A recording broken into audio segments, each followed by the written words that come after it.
জানো, ছোটোবেলা থেকেই আমার সেবা পুজো খুব ভালো লাগতো।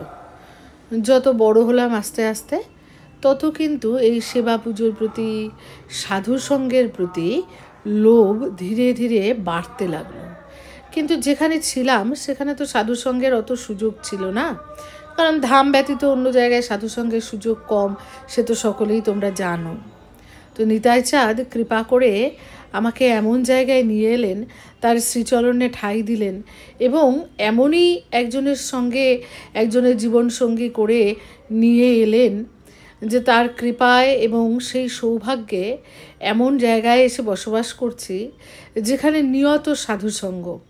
এবং নিতাই চাঁদ রাধারানী এত কৃপা করেছেন যে তার সেবা পুজোয় দিন চলে যায়।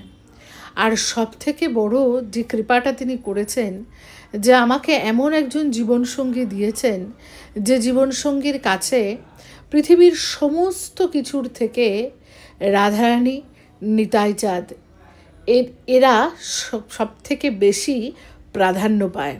এদের প্রতি যে ভালোবাসা তোমাদের প্রভুপাদের আছে, সেটার জন্য আমি ধন্য।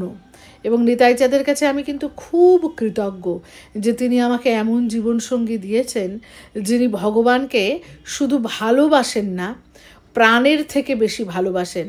সব কিছুর আগে তার কাছে ভগবান। এবং তিনি কিন্তু ভগবানকে মানে ভয় পেয়ে ভালোবাসেন না, ভালোবাসেন নিজের বলে।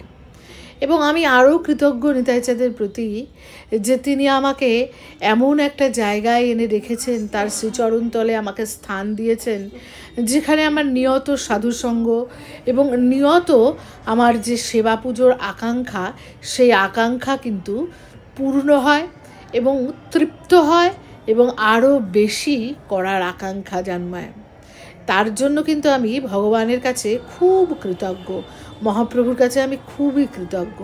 তো ওই যে বলে না যে ভগবান কখনো সৎ বাসনা অপূর্ণ রাখেন না, এটা কিন্তু আমি খুব বিশ্বাস করি।